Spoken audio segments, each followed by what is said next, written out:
오늘은 찬양이 짧은 것 같네. 너무 잘해서 그런가? 우리 옆 사람과 인사하겠습니다. 주의 사랑으로 사랑합니다. 주의 이름으로 축복합니다. 복받기를 간절히 사모하는 우리 사랑하는 성도들 모두에게 하나님께서 주시는 복과 은혜가 더 풍성히 넘치시기를 축복합니다.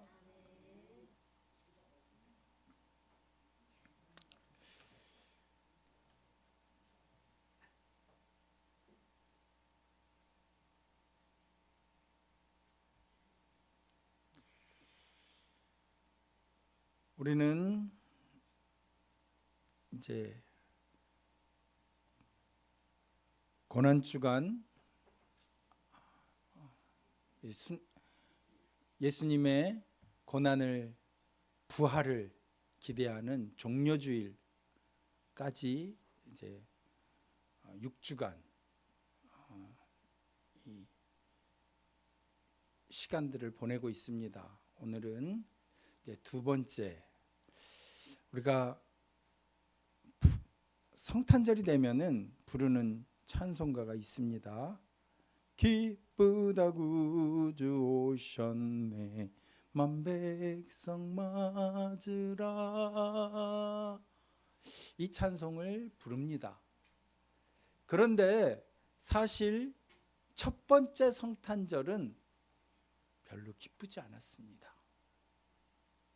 우리 지난 2월 9일 2월 둘째 주 설교에서 마태복음 2장 18절 말씀을 통해서 라마에서 통곡하는 소리가 있었다라고 했습니다.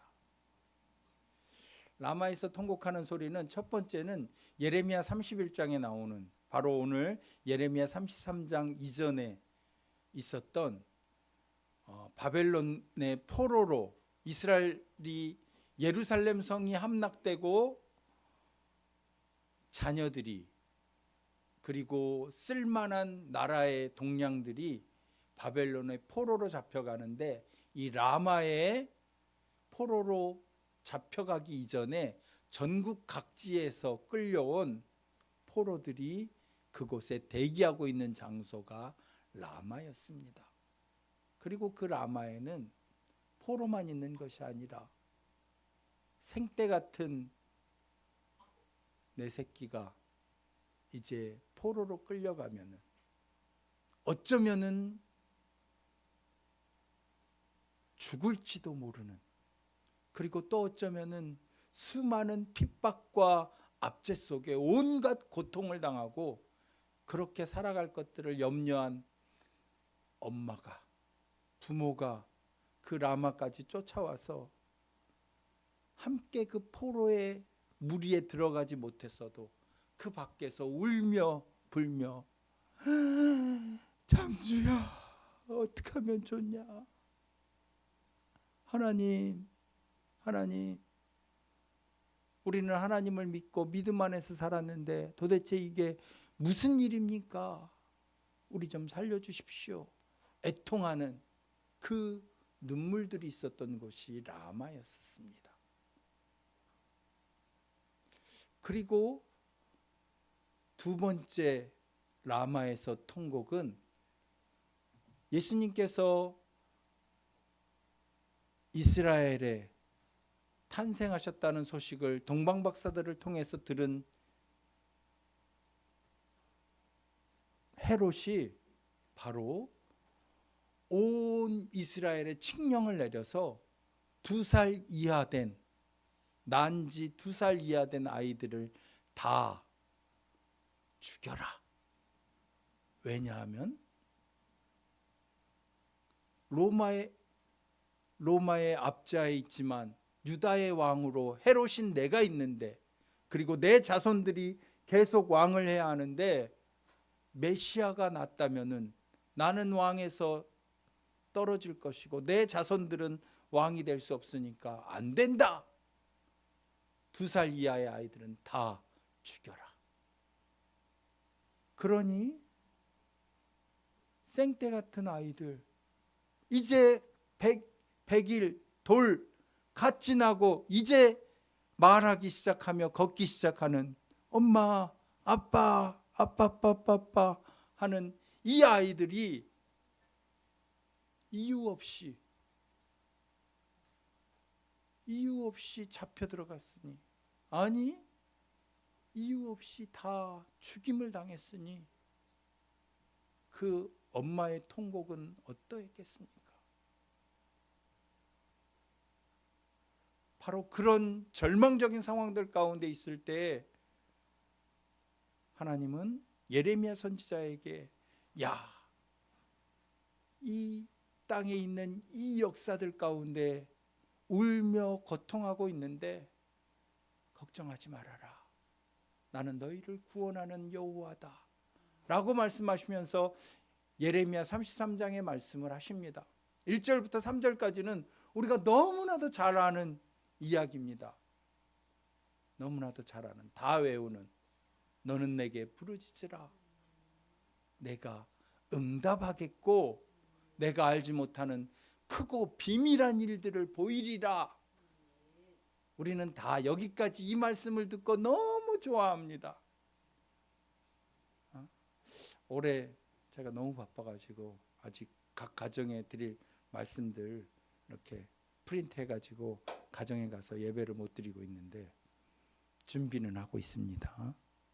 여러분들 이미 좋은 말씀들 다 받으셨지만 각자 받으셨지만 가정에도 드릴 말씀들을 준비하고 있으니까 기대하십시오.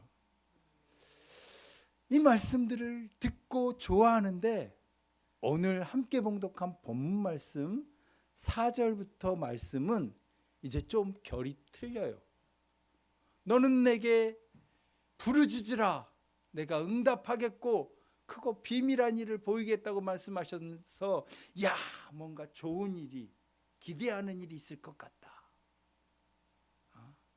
누가 내 손에 딱 손을 잡더니 주머니에 뭘 딱 놔주면은 기대하는 게 있잖아요.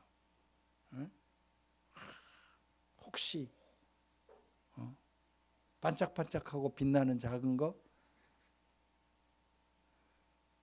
기대하는 것이 있는데 크고 비밀한 일이라고 해서 봤더니 4절에 뭐라고 되어 있어요?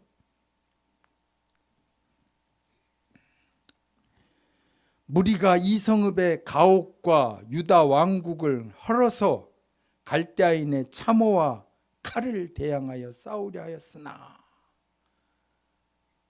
실제로 일어나는 일은 갈대아인들이 쳐들어와서 어떻게 한다고요?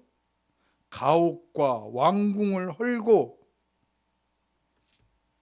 그 사람들이 쳐 죽이려고 하니까 와서 대항하려고 하지만은 대항할 수도 없고 시체가 산을 이루었다. 이것이 비밀이라는 거예요. 이것이 비밀. 왜냐하면 지금까지 이스라엘 백성들은 하나님의 돕는 은혜만 경험했고 하나님께서 복 주셔서 지금까지 수많은 외적들이 침입해 왔지만은 예루살렘이 함락된 적이 한 번도 없었습니다. 그래서 이번에도 그럴 줄 알았습니다. 이번에도 그럴 줄 알았습니다.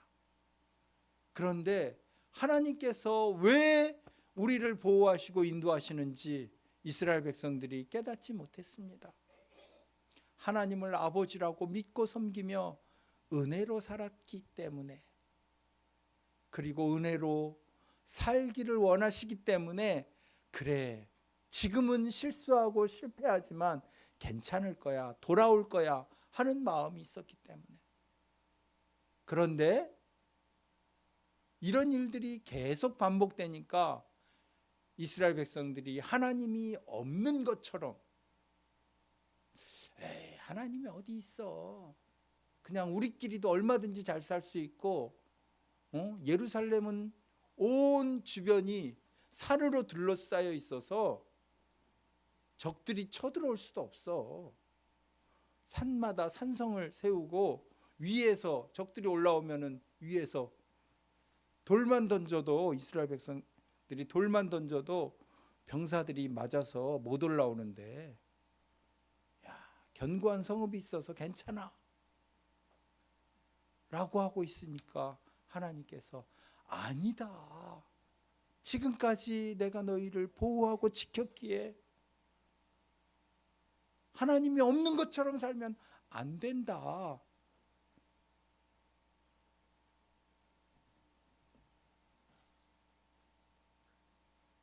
그래서 5절 마지막 부분에 나의 얼굴을 가리어 이 성을 돌아보지 아니하였음이라. 하나님이 돌아보지 않으시니까 시체가 산을 이루고 피가 강이 흘렀다고. 그리고 나서 다시 비밀의 비밀을 또 한 번 파헤쳐서 6절부터 그러나 보라, 내가 이 성읍을 치료하며 고쳐 낫게 하고 평안과 진실이 풍성함을 그들에게 나타낼 것이며 내가 유다의 포로와 이스라엘의 포로를 돌아오게 하여 그들을 처음과 같이 세울 것이며 내가 그들을 내게 범한 그 모든 죄악에서 정하게 하며 그들이 내게 범하여 행한 모든 죄악을 사할 것이라. 하나님이 그러나 반드시 다시 회복시켜 주실 것이다. 사람들은 다 아니 그냥 하나님이시니까 복을 주시면 되지 왜 어려움과 고통을 있게 하십니까? 그런데 하나님께서 구원하시는 구원의 방편은 늘 우리로 하여금 우리가 구원이 필요한 존재라는 것을 깨닫고 하나님께 은혜를 구하게 하신다는 거예요.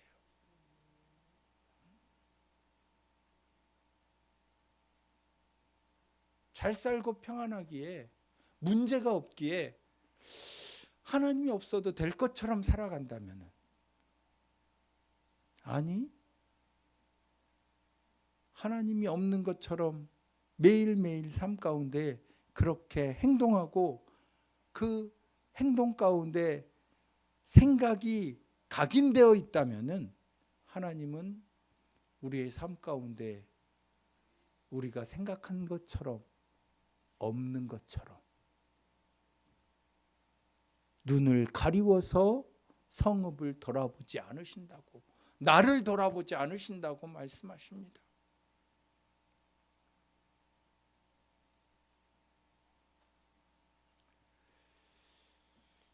여러분, 그런 이 땅 가운데 예수님께서 오실 때에도 마찬가지입니다. 아니 예수님께서 오시려면은 헤롯 같은 그런 악한 왕이 멸해진 다음에 오셨으면 얼마나 좋았겠습니까? 그런데 헤롯 같은 악한 왕이 유다 땅을 통치하고 있었기에 하나님이 없으면 안 될 것처럼 이스라엘 백성들이 살아온 세월이 몇 년? 400년. 구약시대의 마지막 예언자에서부터 비롯해서 요한이 나타나서 회개하라, 천국이 가까웠느니라, 오실 메시아를 기대하라, 기다려라, 이제 곧 내 뒤에 하나님의 아들 메시아가 오신다. 그 요한의 광야에서 외치는 소리가 날 때까지 400년 동안 이스라엘 백성들은 하나님이 없는 것처럼 살았습니다. 물론 바리새인과 서기관들을 통해서 성전에서 하나님을 예배하고 제사 지내고 했지만 예수님께서 오신 첫 번째 일은 뭐였어요? 성전을 정결하게 하는 것이었어요. 야, 성전이 바리새인들과 서기관들의 배를 채우는 제사 지내는 그 형식을 위해서 제물의 수십 배의 폭리를 취해서 제사 지내러 오는 사람들에게 팔고 그곳에서 여러분 휴게소에서 우동 하나만 팔려고 해도 그 권리금이 엄청나지 않습니까? 그런데 성전에서 제사 지내기 위해서 성전에서 제사 지내려면 어떻게 해야 된다고요? 응? 최정희 집사님네 카페에 가서 커피를 한 드럼을 꼭 사와야 돼. 그렇게 된다면, 그러면은 최정희 집사님이 적어도 저한테 커피 한 드럼에 대해서 한 200리터니까 20리터 정도 커미션은 저한테 줘야죠. 그런 일들이 예수님 오시기 전에 성전에 비일비재했다는 거예요.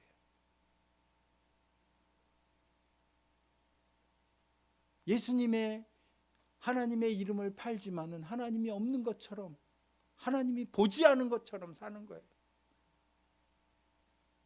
그랬는데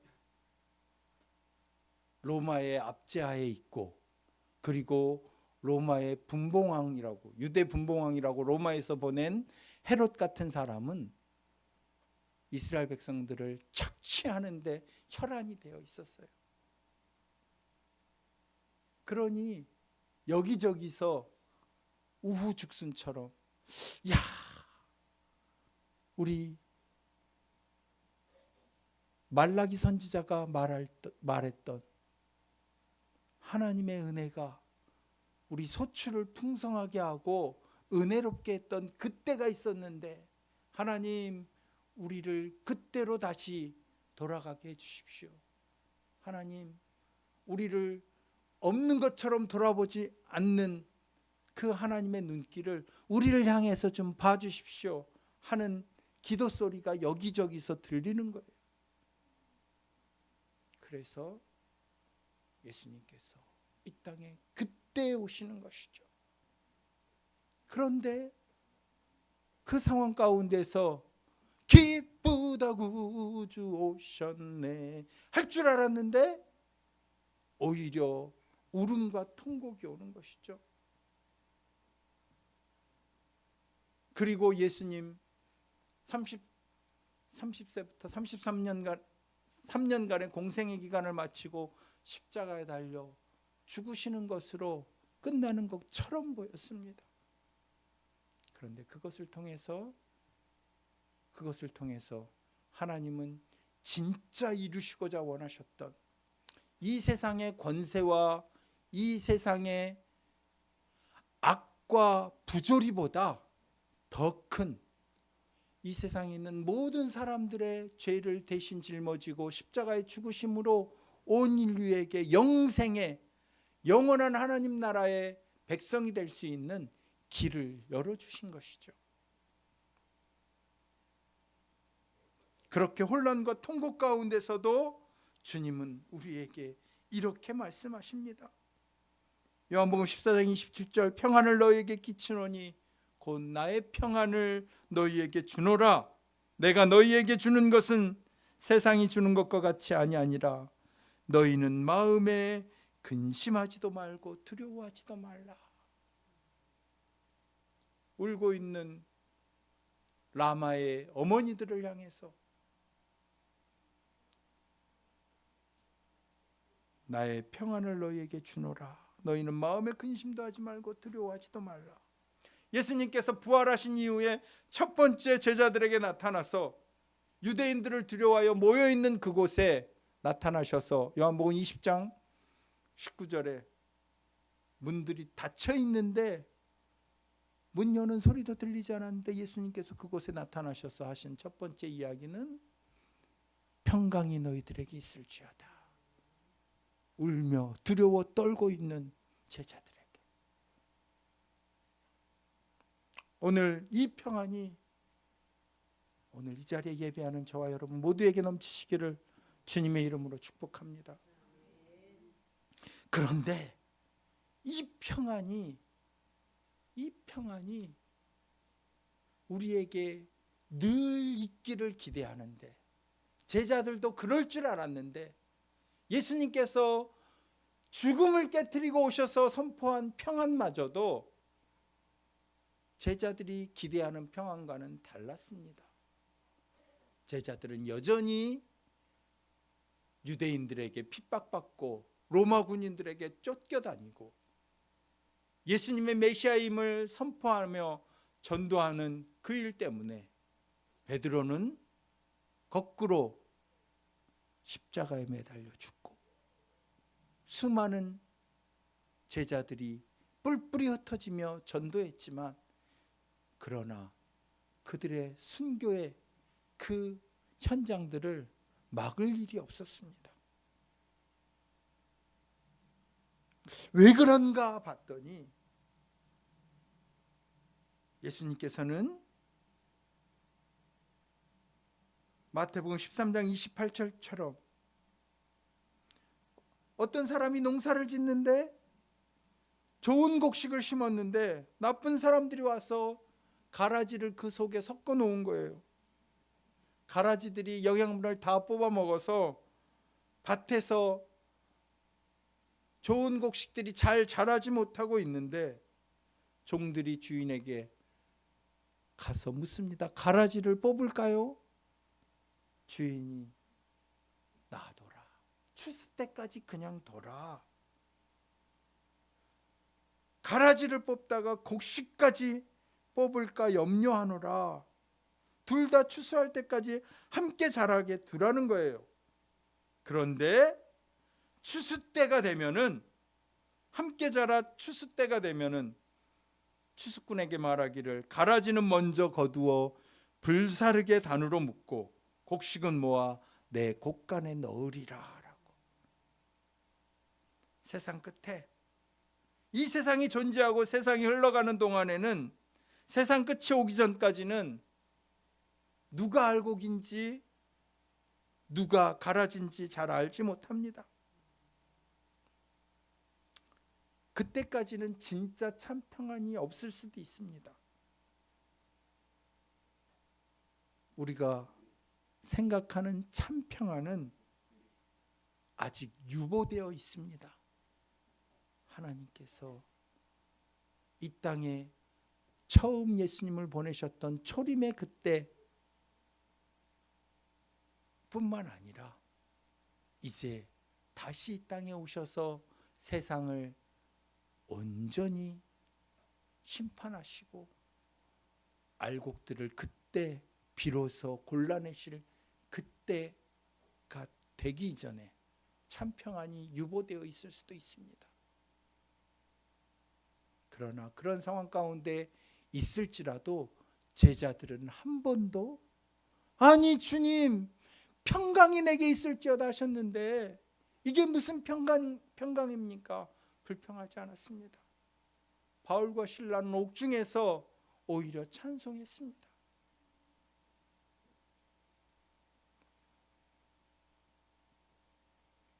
우리나라의 지금 상황들 가운데서 금방 일이 잘 풀릴 것 같았습니다.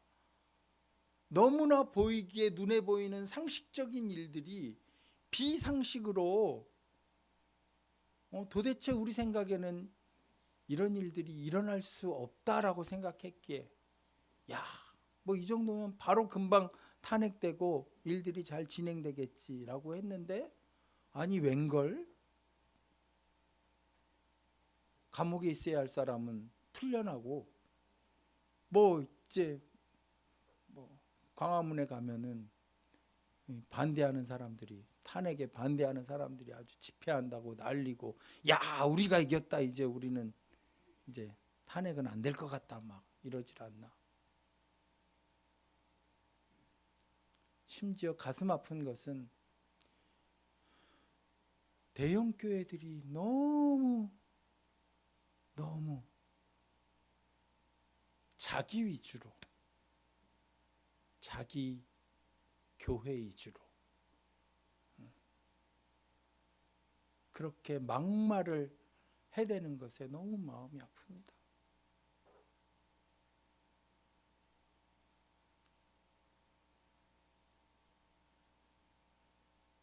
아직도 이 땅에 수많은 평안을 빼앗기고 울부짖는 사람들이 있는데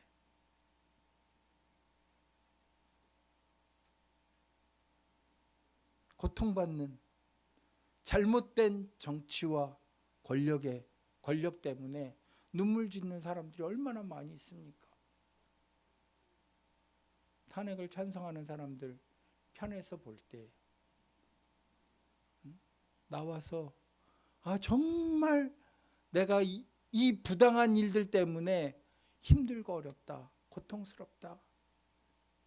그런데 나는 괜찮은데 이 일들이 계속돼서 진짜 이 나라가 어려워질까 염려스럽다 하는 마음으로 나와서 말하는 사람들의 말은 또 얼마나 가슴 아픈지요.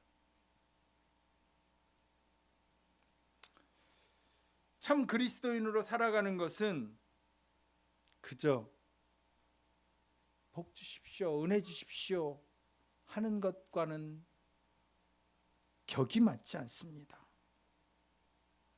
고통 가운데서도 기쁘다 구주 오셨네를 찬송하는 것은 하나님의 선한 뜻이 이루어지기 위해서 내가 고통스럽고 아픔 가운데 있을지라도 하나님이 하신 일들이 옳고 그것이 우리에게 복이 될 줄 나는 믿기 때문에 찬송할 수 있습니다. 바울과 실라가 감옥에서도 고통 가운데 찬송했던 것은 영광 영광 할렐루야 찬송할 수 있었던 것은 하나님의 역사가 반드시 이 땅 가운데 이루어질 것을 확신하기 때문에 내가 감옥 가운데 고통받고 아픔 가운데 있을지라도 루마니아의 유명한 리차드 범브란트 목사님은 공산주의자들에 의해서 14년 동안이나 고통과 약물 투여와 고문과 이 압박 가운데서도 공산주의보다 우리는 하나님의 영광을 위해서 사는 것이 우선이다. 이 철칙을 지켰습니다. 그 범브란트 목사님이 쓰신 기도문 가운데 이런 기도가 있습니다. 주님, 괜찮습니다. 견딜만 합니다. 천천히 오세요. 나보다 더 급한 형제 자매들이 많으니 그들에게 먼저 가시고 제게는 나중에 오셔도 됩니다.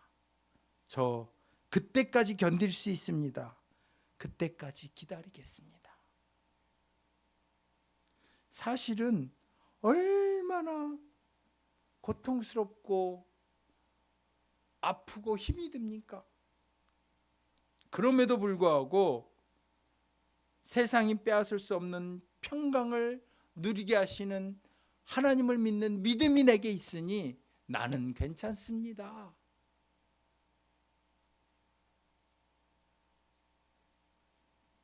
찬송가 412장 가사에 그런 가사가 나오죠. 이 땅 위에 험한 길 가는 동안 참된 평화가 어디 있나. 우리 모두 다 예수를 친구 삼아 참 평화를 누리겠네.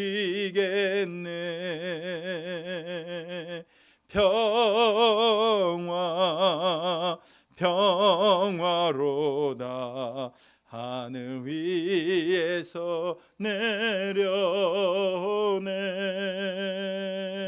그 사랑의 물결이 영원토록 내 영혼을 덮으소서.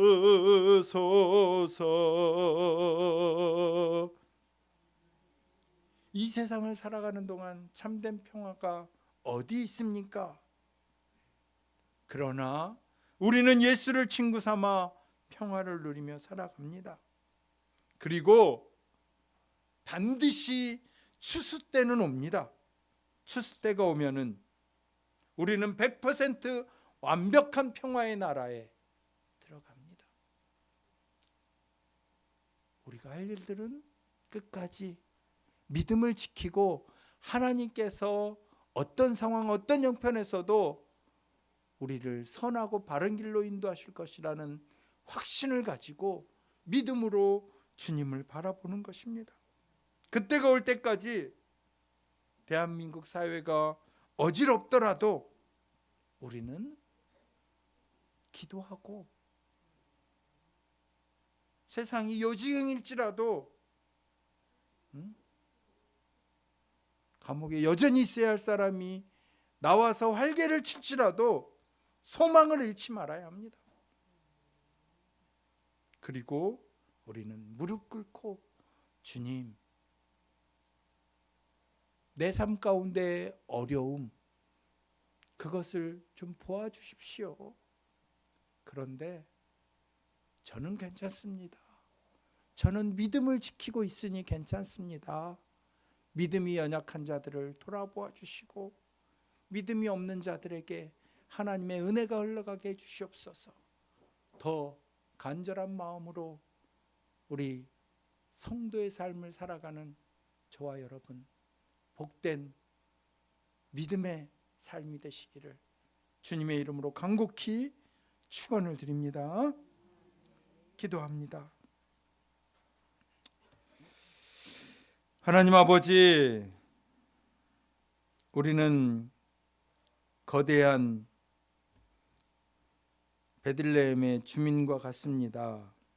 헤롯의 칼날이 어린아이들을 죽이듯이 이 땅에 살고 있는 우리들도 소중한 것들을 잃어버리며 만신창이가 될 때가 있습니다. 그러나 그 속에서 통곡하면서도 하나님을 찬송할 수 있는 것은 주님께서 우리에게 세상이 줄 수 없는 평안을 주시기 때문입니다. 주님이 먼저 가셨고 믿음의 선배들도 앞서 걸어가신 그 길을 믿음으로 갈 수 있도록 은혜를 더하여 주시옵소서. 어떤 순간에도 흔들림 없이 우리가 주님만 바라보며 신앙으로 살아갈 때 우리의 신앙과 믿음이 우리의 삶을 지키게 하시고 우리의 평안을 지킬 수 있도록 우리 모두를 복 주시옵소서.